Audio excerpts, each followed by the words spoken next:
नमस्कार दोस्तों, डेट है आज की 6 दिसंबर 2021 और स्वागत है आपका एडिटोरियल डिस्कशन में। आज 3 इश्यूज हम डिस्कस करेंगे।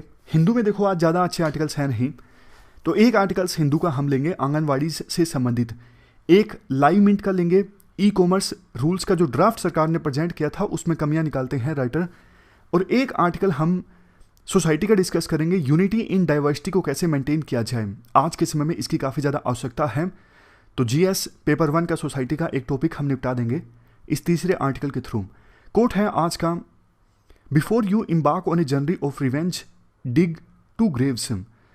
इससे पहले कि आप बदले के रास्ते पर चलो, आप 2 कब्र खोद लो, क्योंकि देखो रिवेंज कुछ नहीं आपको प्रोवाइड करता, रिवेंज से आपका ही नुकसान होता है। Best revenge is massive success. आप अपने काम पर ध्यान दो, अपने आप को इम्प्रूव करो, वो सबसे बड़ा रिवेंज है। तो एथिक्स में आप इस कोट का इस्तेमाल कर सकते हो। केस स्टडीज़ में बहुत बार इस प्रकार की चीज़ें यूपीएससी पूछ लेती हैं। चलिए डिस्कशन स्टार्ट करते हैं। First important article e commerce sector से संबंधित है। आप जीएस पेपर 3 के इस टॉपिक से आर्टिकल को रिलेट कर सकते हो। शुरुआत में राइटर बोलते हैं कि गवर्नमेंट ऑफ इंडिया ने कई सारे बहुत अच्छे स्टेप्स लिए हैं इंडिया में ईज ऑफ डूइंग बिजनेस को प्रमोट करने के लिए। एग्जाम्पल देते हुए कहते हैं राइटर, जैसे देखो रिट्रोस्पेक्टिव टैक्स लॉ जो है वो ख़त्म कर दिया गया है, नेशनल मोनेटाइजेशन पाइपलाइन सरकार लेकर आई है। ऐसी पब्लिक एसेट्स जो अभी तक या तो अंडर यूटिलाइज्ड हैं या फिर यूटिलाइज हो ही नहीं रही हैं, उनको प्राइवेट कंपनीज को लीज पर देकर रेवेन्यू जनरेट करने का ये प्रोजेक्ट है national monetization pipeline.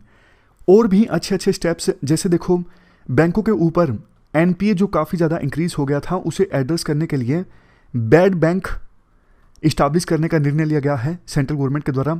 Air India को प्राइवेटाइज कर दिया गया है, टाटाज ने एयर इंडिया को परचेज कर लिया है।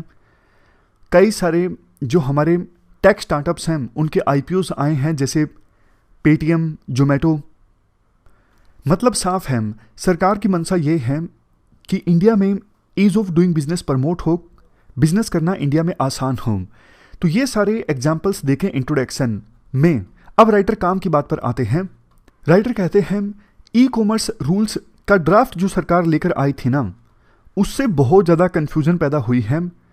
जो भी स्टेक होल्डर्स जुड़े हैं ई कॉमर्स से रिलेटेड, चाहे वो फ्लिपकार्ट, अमेजोन जैसी कंपनीज हों या फिर कंज्यूमर्स हों, वो कंसर्न्ड हैं सरकार की ई कॉमर्स रूल्स के ड्राफ्ट के कारण। राइटर कहते हैं देखो, हर बार ई कॉमर्स सेक्टर को इस प्रकार से हमें नहीं देखना चाहिए, ऑनलाइन वर्सेस ऑफलाइन। मतलब कुछ लोग ये नैरेटिव प्रेजेंट करते हैं कि अगर ऑनलाइन इंक्रीज होगा तो जो ऑफलाइन है, ऑफलाइन में दुकानें हैं वो ख़त्म होना स्टार्ट हो जाएंगी।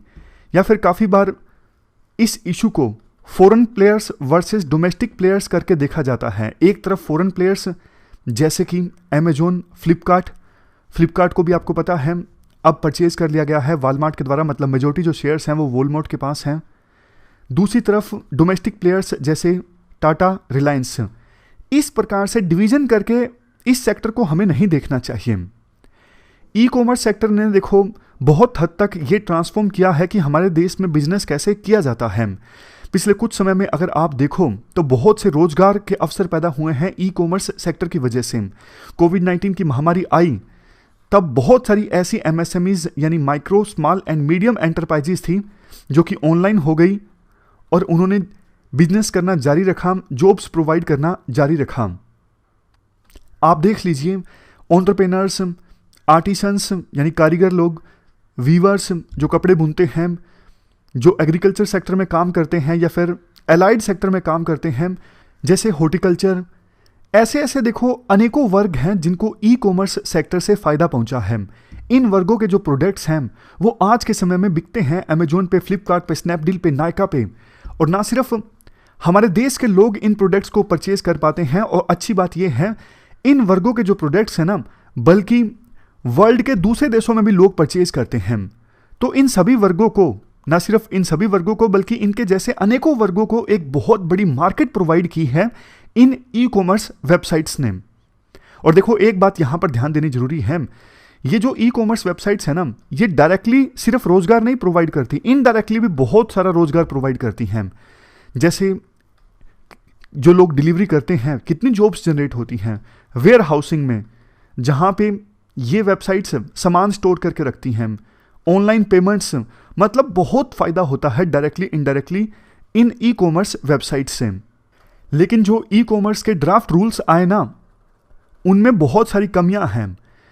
सबसे पहली कमी तो राइटर ये बताते हैं, देखो ड्राफ्ट रूल्स में एक बात ये बोली गई है, जैसे अमेजोन पे कोई सेलर है, मान लीजिए कोई पर्सन है जो पेन मैन्युफैक्चर करता है, वो अपने पेन बेच रहा है अमेजोन की वेबसाइट पर। अब कल को देखो किसी कस्टमर ने वो पेन ऑर्डर किया, पेन में कोई कमी निकल गई ना, तो अमेजोन की लायबिलिटी होगी। राइटर कहते हैं देखो अमेजोन जैसी जो फॉरेन कंपनीज है ना, उनको आप अलाउ नहीं करते कि वो अपनी इन्वेंट्री बेच सकें डायरेक्टली। तो ये तो इंटरमीडियरी है ना, बिचौलिए हैं अमेजोन, ये तो सिर्फ अपना प्लेटफॉर्म प्रोवाइड कर रहे हैं। तो इनकी लायबिलिटी कैसे हो जाएगी अगर कोई सेलर गलत सामान भेज देता है तो ये सबसे पहली कमी है राइटर के अनुसार, कि आप इंटरमीडियरी के ऊपर लायबिलिटी फिक्स नहीं कर सकते।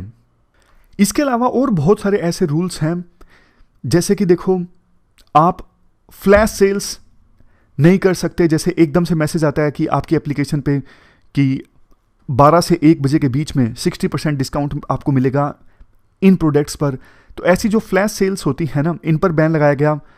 कॉम्प्लायंस रिक्वायरमेंट्स और ज़्यादा कठिन कर दी गई, लायबिलिटी फिक्स की गई बहुत सारी चीज़ों को लेके, जिसमें ई कॉमर्स प्लेटफॉर्म्स का ज़्यादा रोल नहीं रहता। तो ये सब जो रेगुलेशन प्रपोज किया गया था ना ई कॉमर्स ड्राफ्ट रूल्स में, उनके बारे में राइटर कहते हैं आप इस सेक्टर को जो अच्छा खासा चल रहा है हमारे देश में, उसको मार दोगे, किल कर दोगे इस ओवर रेगुलेशन से। और भी रूल्स में कई सारी ऐसी चीजें हैं, जैसे क्रॉस सेलिंग, मिस सेलिंग। ये जो स्टेक होल्डर्स है ना अमेजोन फ्लिपकार्ट वाले, उन्होंने पूछा है सरकार से कि क्या मतलब है आपका क्रॉस सेलिंग से, मिस सेलिंग से, आप ज़्यादा क्लैरिफाई कीजिए, क्योंकि रूल्स जो हैं वो थोड़े वेग हैं, समझ नहीं आ रहे हैं। इसके बाद राइटर बोलते हैं देखो ये जो रूल्स है ना, ये कंज्यूमर मिनिस्ट्री लेके आई है। तो कंज्यूमर मिनिस्ट्री ने ना ऐसे ऐसे रूल्स दिए हैं ई कॉमर्स रूल्स के ड्राफ्ट में, जो उनके अधिकार क्षेत्र में आते ही नहीं है। मतलब दूसरी मिनिस्ट्रीज का काम है ये रूल्स देना, बट कंज्यूमर मिनिस्ट्री ने जो ये रूल्स जारी किए थे ना, ये उनकी ओवर रीच है, यानी वो अपने ज्यूरिडिक्शन से बाहर निकल गए हैं। एक और सिग्निफिकेंट प्रोविजन जिसको लेकर राइटर क्रिटिसिज्म करते हैं, रूल्स में देखो एक बात ये लिखी गई है, जैसे अमेजोन और फ्लिपकार्ट डायरेक्टली अपना सामान तो बेच नहीं सकते अपनी वेबसाइट्स पर, तो अमेजोन जैसी कंपनीज क्या करती हैं, अपनी सब्सिडरीज के थ्रू प्रोडक्ट्स बेचती हैं। जैसे क्लाउड रिटेल के बारे में आपने सुना होगा। तो बहुत सारी ऐसी कंपनीज हैं जिनमें मेजर हिस्सेदारी अमेजोन की है, तो फिर उस सब्सिडरी कंपनी के प्रोडक्ट्स अमेजोन पर बिकते हैं, जो इनडायरेक्टली वैसे अमेजोन के ही हुए। लेकिन इस चीज़ को भी रूल्स में ख़त्म करने की बात कही है कि जो काम अमेजोन जैसी कंपनीज डायरेक्ट नहीं कर सकती, तो वो इनडायरेक्ट भी नहीं कर सकती अपनी किसी रिलेटेड पार्टी के थ्रू। मतलब उन पर बैन है कि वो डायरेक्टली अपने प्रोडक्ट नहीं बेच सकते, तो वो ऐसा भी नहीं कि इनडायरेक्टली अपने प्रोडक्ट बेच दें अपनी सब्सिडरी कंपनी के थ्रू। सब्सिडरी कंपनी को रूल्स में रिलेटेड पार्टी बोला जाता है। समझ गए ना आप, बिल्कुल सिंपल है। जैसे अमेजोन की एबीसी कंपनी में मेजॉरिटी हिस्सेदारी है, तो एबीसी कंपनी जो है वो अमेजोन कंपनी पर प्रोडक्ट बेच रही है, तो वो इनडायरेक्टली अमेजोन को ही प्रोडक्ट हुए ना। तो इस पर भी बैन लगाने की बात रूल्स में कही गई है। राइटर कहते हैं देखो ऐसे बैन लगेगा ना, तो फिर टाटा, रिलायंस जैसी कंपनीज भी जो सुपर ऐप लॉन्च करना चाहती हैं कि एक ही एप्लीकेशन में हर तरह का प्रोडक्ट मिले, वो भी इस प्रकार की एप्लीकेशन नहीं बना पाएंगे। और टाटाज ने इसकी शिकायत भी की थी उस समय कॉमर्स मिनिस्टर पीयूष गोयल को। लास्ट में राइटर ये बोलते हैं देखो जो ये ड्राफ्ट ई कॉमर्स रूल्स थे ना, इनको हमें फिर से रिकंसिडर करना चाहिए सरकार को। मतलब ये ई कॉमर्स रेगुलेशंस रीजनेबल होने चाहिए और फेयर होने चाहिए, ताकि ई कॉमर्स सेक्टर हमारे देश में और ज़्यादा फले फूले, ना कि ये रूल्स ई कॉमर्स सेक्टर के सामने रोड ब्लॉक का काम करें। ये सरकार को कंसिडर करने की आवश्यकता है। तो पूरा आर्टिकल हमने डिस्कस किया ई कॉमर्स रूल्स से संबंधित। चलते हैं आगे। इसके बाद नेक्स्ट आर्टिकल आंगनवाड़ी से संबंधित है। आप जीएस पेपर सेकंड के इस टॉपिक से आर्टिकल को रिलेट कर सकते हो। क्या कंटेक्स्ट है, देखो अप्रैल 2020 में ना लॉकडाउन लग गया था कोविड-19 की महामारी की वजह से। उसके बाद आंगनवाड़ीज एकदम से बंद हो गए थे, लेकिन अब धीरे धीरे आंगनवाड़ीज जो हैं वो ओपन हो रहे हैं। इंटीग्रेटेड चाइल्ड डेवलपमेंट सर्विसेज के अंतर्गत आंगनवाड़ीज जो हैं वो खास करके लो इनकम फैमिलीज़ को सपोर्ट करने में बहुत इंपॉर्टेंट रोल प्ले करते हैं। क्योंकि देखो, लो इनकम फैमिलीज़ के जो बच्चे होते हैं उनकी केयर, चाहे वो उनकी हेल्थ या फिर न्यूट्रिशन संबंधित उनको इन्फॉर्मेशन प्रोवाइड करना हो, प्री स्कूलिंग एजुकेशन मतलब स्कूल जाने से पहले उनको बेसिक एजुकेशन प्रोवाइड करना। अब देखो, जो जिनके पास ठीक ठाक पैसा है वो अपने बच्चों को प्ले स्कूल्स में भेज देते हैं, लेकिन गरीब परिवारों के बच्चे प्ले स्कूल्स में अपने बच्चों को नहीं भेज पाते। तो आंगनवाड़ीज इस दिशा में बहुत इंपॉर्टेंट हैं। इम्यूनाइजेशन मतलब उनका टीकाकरण हो, रेगुलर हेल्थ चेकअप हो, रेफरल सर्विसेज हो। कहने का मतलब ये है, खास करके लो इनकम हाउस होल्ड्स को बहुत ही क्रूशियल सपोर्ट प्रोवाइड करते हैं ये आंगनवाड़ीज। हमारे देश में ये जो आंगनवाड़ीज का नेटवर्क है ना, ये 0 से 6 साल तक के बच्चों को कवर करता है और ऑलमोस्ट 88 मिलियन चिल्ड्रंस कवर होते हैं इस नेटवर्क से, जो कि देखो अपने आप में सबसे बड़ा नेटवर्क है पूरे वर्ल्ड में। लेकिन जैसे ही कोविड-19 के कारण आंगनवाड़ीज बंद हुए तो ये पूरा जो सपोर्ट नेटवर्क था कुछ समय के लिए सस्पेंड हो गया। तो ये जो लो इनकम हाउस होल्ड्स थे उनके लिए ये एक बहुत बड़ा जो सोशल सेफ्टी नेट रहता है ये ख़त्म हो गया। देखो, सरकार भी ये जानती है कि वो बच्चे जिनकी एज 0 से 5 ईयर्स के बीच में है उनकी डेवलपमेंट में आंगनवाड़ीज़ का कितना इंपॉर्टेंट रोल है। आंगनवाड़ीज़ इंपॉर्टेंट रोल प्ले करते हैं कि वो बच्चे आगे जाके अपने फुल पोटेंशियल को अचीव कर सकें, उनका माइंड और उनकी बॉडी भी ठीक से डेवलप हो। इसी वजह से अभी जो हाल ही में नेशनल एजुकेशन पॉलिसी 2020 आई थी, इस पॉलिसी में आंगनवाड़ीज़ को बिल्कुल सेंटर में रखा गया है, ये इंश्योर करने के लिए जो early childhood care and education है वो यूनिवर्सलाइज हो, यानी हर एक बच्चा early childhood care and education को एक्सेस कर सके। इस प्रोविजन को फुलफिल करने के लिए आंगनवाड़ीज़ का रोल बहुत इंपॉर्टेंट है। इस बात को एक्नॉलेज किया गया है नेशनल एजुकेशन पॉलिसी में। देखो, ये जो प्रोग्राम है ना, ECCE program, early childhood care education program, इस प्रोग्राम के तहत सरकार आंगनवाड़ीज़ का इंफ्रास्ट्रक्चर दुरुस्त करेगी, जो आंगनवाड़ी वर्कर्स हैं उनको ट्रेनिंग प्रोवाइड करेगी। जैसे जो 10वीं पास आंगनवाड़ी वर्कर हैं उनको 1 साल की ट्रेनिंग दी जाएगी उनको, ताकि वो आंगनवाड़ी में आने वाले बच्चों को ठीक से प्री स्कूलिंग प्रोवाइड कर सकें। और जो 12वीं पास आंगनवाड़ी वर्कर्स हैं उनको 6 महीने का एक कोर्स दिया जाएगा, ताकि वो आंगनवाड़ी में आने वाले बच्चों को ठीक से सिखा सकें स्कूल से पहले। स्कूल में जाने के बाद तो वो स्कूल में सीखेंगे, लेकिन स्कूल से पहले की जो एजुकेशन होती है ना, प्री स्कूल एजुकेशन, जिसकी हमने बात की, जो कई फैमिलीज एक्सेस कर पाती हैं क्योंकि उनके पास पैसे होते हैं, लेकिन गरीब परिवार नहीं एक्सेस कर पाते, उसी को यूनिवर्सलाइज करने का ये प्रोग्राम है सरकार का, early childhood care education program. हर साल 2021-22 से ये प्रोग्राम स्टार्ट हो रहा है। हर साल 20% आंगनवाड़ीज़ को इस प्रोग्राम के तहत लाया जाएगा, यानी पहले 20% इस साल, अगले साल और 20%, अगले साल और 20%। इसके बाद देखो, राइटर कमियां बताते हैं कि आंगनवाड़ी वर्कर्स वैसे तो अच्छा काम करते हैं, लेकिन बहुत सारी कमियां भी हैं। जैसे बहुत सारे आंगनवाड़ी वर्कर्स को बेसिक नॉलेज नहीं होती मदर्स को देने के लिए, जैसे बच्चों को क्या क्या देना चाहिए, दूध पिलाने के अलावा क्या क्या आप खाना खिला सकते हो। हैंड वॉशिंग पे ध्यान नहीं देते आंगनवाड़ी वर्कर्स बहुत बार। उनके पास इतनी नॉलेज नहीं होती कि वो छोटे बच्चों को प्री स्कूलिंग प्रोवाइड कर सकें अच्छे से, और वो दूसरे कामों में ज़्यादा ध्यान देते हैं। सिर्फ अपना जो 10% टाइम है, यानी एक दिन में सिर्फ 28 मिनट्स वो प्री स्कूल एजुकेशन पे देते हैं। बाकी तो ऐसे ही खाना देना और बात करना, मतलब एजुकेशन से संबंधित काम नहीं बल्कि दूसरे काम, उन पर ज़्यादातर समय व्यतीत करते हैं आंगनवाड़ी वर्कर्स। एडुकेट इंफ्रास्ट्रक्चर भी नहीं होता आंगनवाड़ीज़ में, इवन बैठने की व्यवस्था नहीं होती बच्चों की। लास्ट में राइटर कुछ सॉल्यूशंस देते हैं।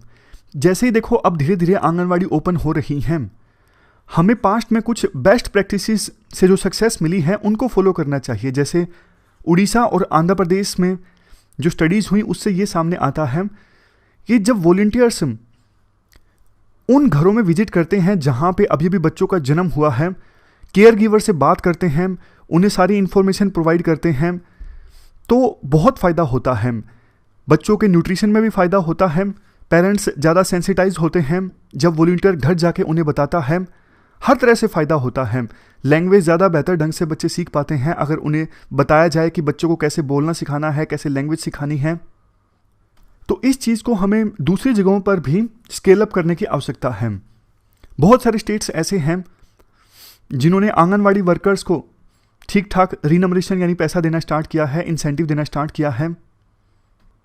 इसके अलावा देखो एडिशनल आंगनवाड़ी वर्कर्स हायर किए जा सकते हैं, क्योंकि बहुत बार आंगनवाड़ी वर्कर्स के ऊपर बर्डन बहुत ज़्यादा होता है। कई सारी जगहों पर देखो ये एक्सपेरिमेंट भी किया गया है, जो आंगनवाड़ीज हैं उनको प्राइमरी स्कूल से अटैच कर दिया गया है। इससे कन्वर्जेंस हो जाएगा, क्योंकि आंगनवाड़ी से ही बच्चा बाद में फिर प्राइमरी स्कूल में जाता है, दोनों आपस में इंटरलिंक रहेंगे। तो ना सिर्फ आंगनवाड़ीज का जो समय है डे केयर का वो इंक्रीज हो जाएगा, इसके साथ साथ आंगनवाड़ी से जो ट्रांजिशन है ना प्राइमरी स्कूल में, वो भी और ज़्यादा आसान हो जाएगा। लास्ट में पॉइंट देखो ये है, बहुत सारी फैमिलीज अपने बच्चों को आंगनवाड़ीज में भेजती नहीं है।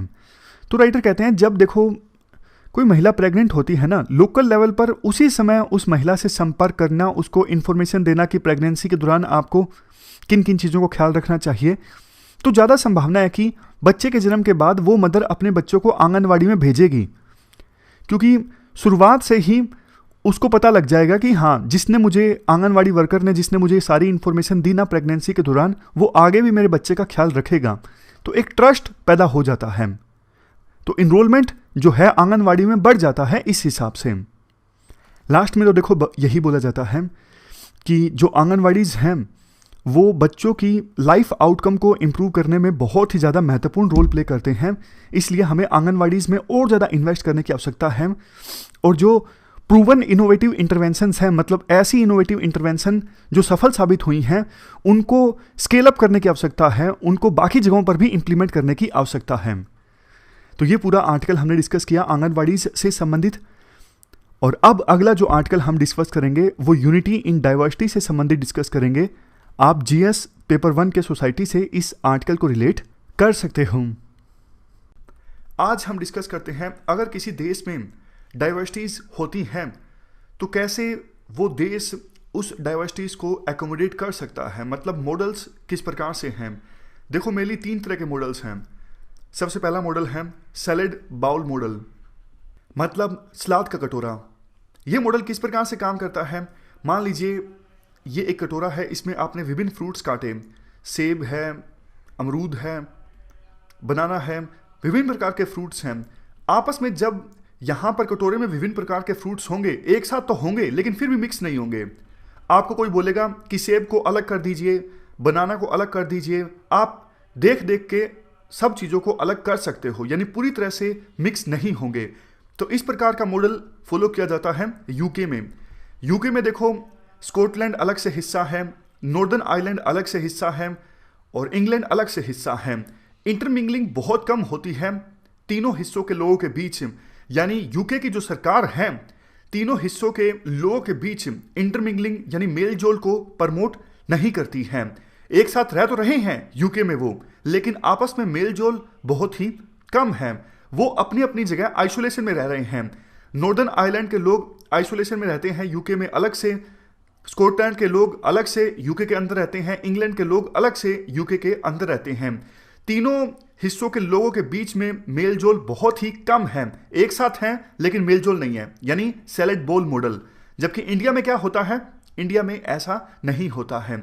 इंडिया में सरकार इंटरमिंगलिंग को बहुत ज़्यादा फोकस करती है, मेल जोल पे बहुत फोकस करती है। इसका देखो बिल्कुल आसान एग्जाम्पल है, एक भारत श्रेष्ठ भारत। एक भारत श्रेष्ठ भारत प्रोग्राम में क्या है, एक भारत श्रेष्ठ भारत प्रोग्राम में क्या होता है, 2 स्टेट्स को आपस में पेयर किया जाता है हर एक साल। मान लीजिए तमिलनाडु और हरियाणा को आपस में पेयर कर दिया, तो तमिलनाडु में हरियाणा के बारे में वर्कशॉप्स ऑर्गेनाइज होंगी।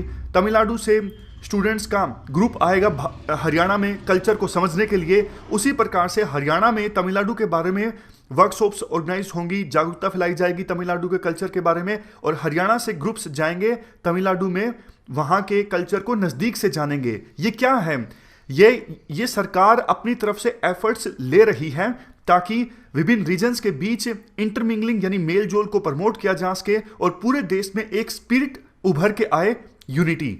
समझ गए? तो इंडिया का जो मॉडल है वो सैलेड मोल मॉडल नहीं है। नेक्स्ट मॉडल की हम अब बात करते हैं मेल्टिंग पॉट मॉडल। इस मॉडल में क्या है, एनालॉजी है, मान लीजिए कोई बर्नर है, मतलब नीचे आग जल रही है, ऊपर कोई पोट है, कोई बर्तन है। बर्तन में विभिन्न प्रकार के लिक्विड को डाला जाता है और पोट को जब हम गर्म करते हैं तो विभिन्न प्रकार के जो लिक्विड्स हैं वो आपस में इंटरमिक्स कर जाएंगे, यानी आप उन्हें आइडेंटिफाई नहीं कर सकोगे। विभिन्न लिक्विड्स का मिश्रण होकर एक ही लिक्विड बन जाएगा जब इस प्रकार से पोट को गर्म किया जाता है। तो इस मॉडल को कहा जाता है मेल्टिंग पोट मॉडल। जैसे यूएसए का एग्जांपल दिया जाता है। यूएसए में देखो बहुत सारी एथनिसिटीज के लोग रहते हैं, Chinese, Irish, Italian, Mexican, Russian, लेकिन सबने एक प्रकार की वैल्यूज को अडॉप्ट कर लिया है, अमेरिकन वैल्यूज को। अमेरिकन वैल्यूज मतलब liberty, free speech, freedom of religion. देखो एक बात यहां पर, यूएसए जो देश है वो माइग्रेंट्स का देश है। माइग्रेंट्स ने इस देश को बनाया है, विभिन्न देशों से लोग आते गए, यहां पर बसते गए और अमेरिका बनता गया।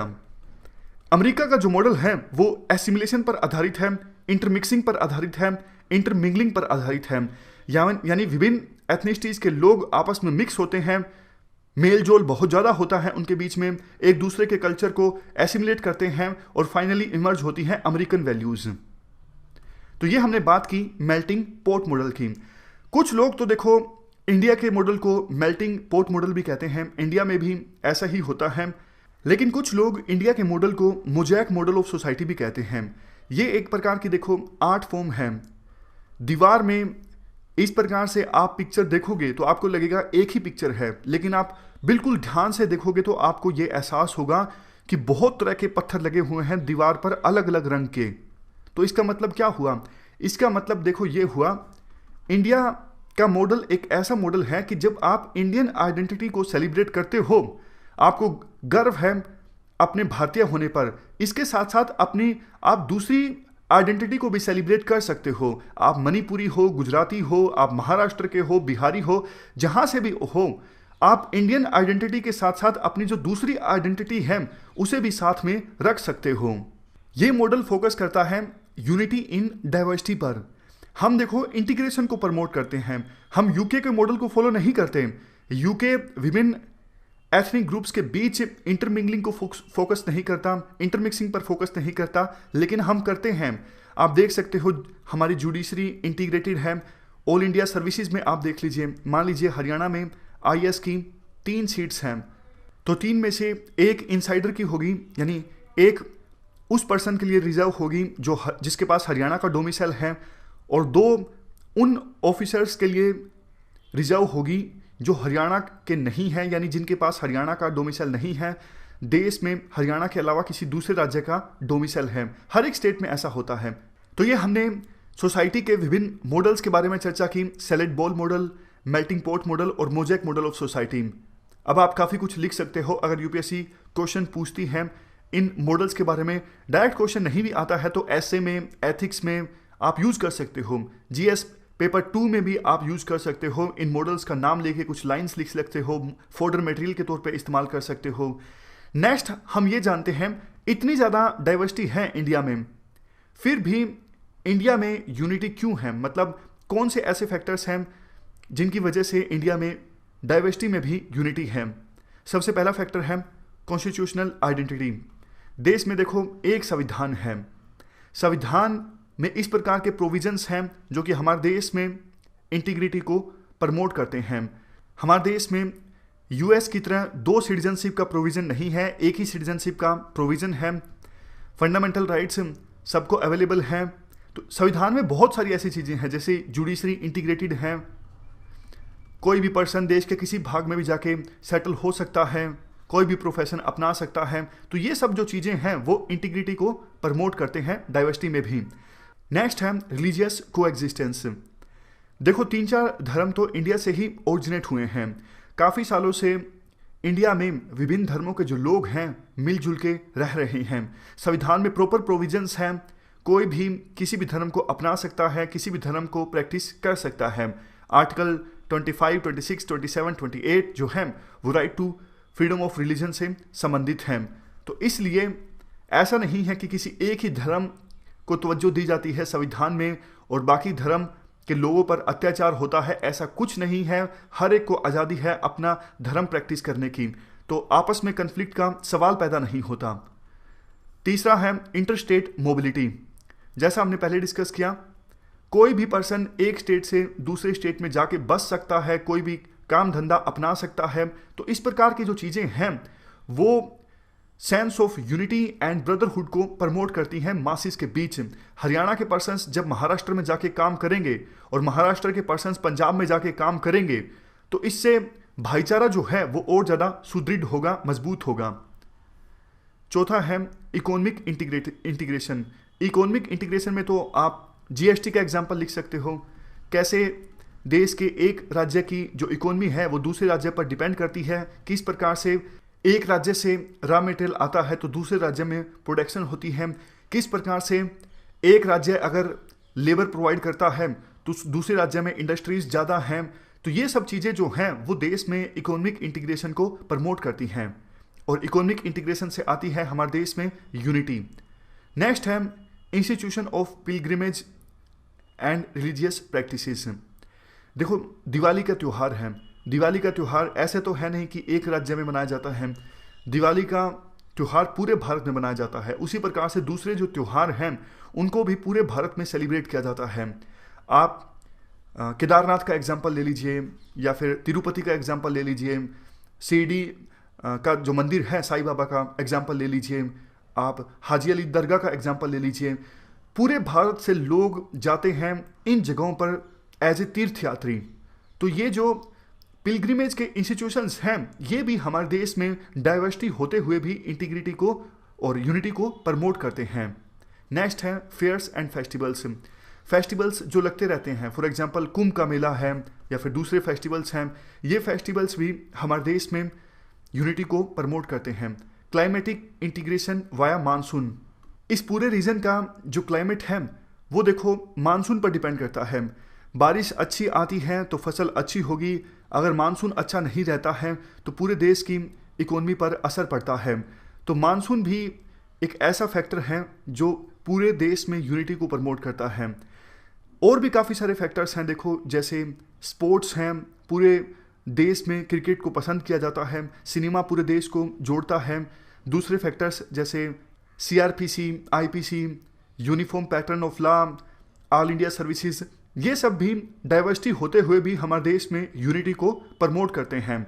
अगर अब क्वेश्चन आ जाता है कि हमारे देश में ऐसे कौन से फैक्टर्स हैं जो डाइवर्सिटी होते हुए भी इंडिया में यूनिटी को प्रमोट करते हैं, तो क्या आप आसानी से ये सारी डायमेंशंस ऐड करते हुए आंसर्स लिख सकते हो या फिर नहीं लिख सकते हो? सर्टेनली अब आप इस प्रकार के क्वेश्चन का आसानी से आंसर दे सकते हो। ये क्वेश्चन यूपीएससी के द्वारा पूछा गया था 2015 में। Describe any 4 cultural elements of diversity in India and rate there relative significance in building है नेशनल आइडेंटिटी। इस क्वेश्चन को आप अटेम्प्ट करके रखिएगा, इसे हम डिस्कस करेंगे हमारे क्वेश्चन आंसर्स के सेशन में। अब देखो नेक्स्ट सब टॉपिक आता है, कौन से ऐसे फैक्टर्स हैं जिनकी वजह से हमारे देश की जो यूनिटी है वो खतरे में आ सकती है। सबसे पहले है रीजनलिज्म। जब देखो किसी पर्टिकुलर रीजन के लोग अपने रीजनल इंटरेस्ट को नेशनल इंटरेस्ट से ऊपर रखने लगते हैं तो इससे हमारे देश की जो यूनिटी है वो खतरे में आ जाती है। दूसरा है डिवाइसिव पॉलिटिक्स, यानी तोड़ने की जो राजनीति है विभिन्न राजनेता अपनाते हैं। जैसे कोई पर्टिकुलर राजनेता क्या करेगा, सिर्फ एक कम्युनिटी के लिए बात करेगा, दूसरा राजनेता उसके ऑपोजिट वाली कम्युनिटी के लिए बात करेगा वोट हासिल करने के लिए। तो विभिन्न ग्रुप्स के बीच तोड़ के उनके वोट हासिल करने की जो ये पॉलिटिक्स है, इससे भी हमारे देश की जो यूनिटी है वो खतरे में आ जाती है। नेक्स्ट है डेवलपमेंट इनबैलेंस। ना सिर्फ देखो इंटर स्टेट बल्कि इंट्रा स्टेट भी डिस्पैरिटीज देखने को मिलती हैं। तो ये एक फैक्टर बन सकता है जो हमारी यूनिटी को अफेक्ट कर सकता है।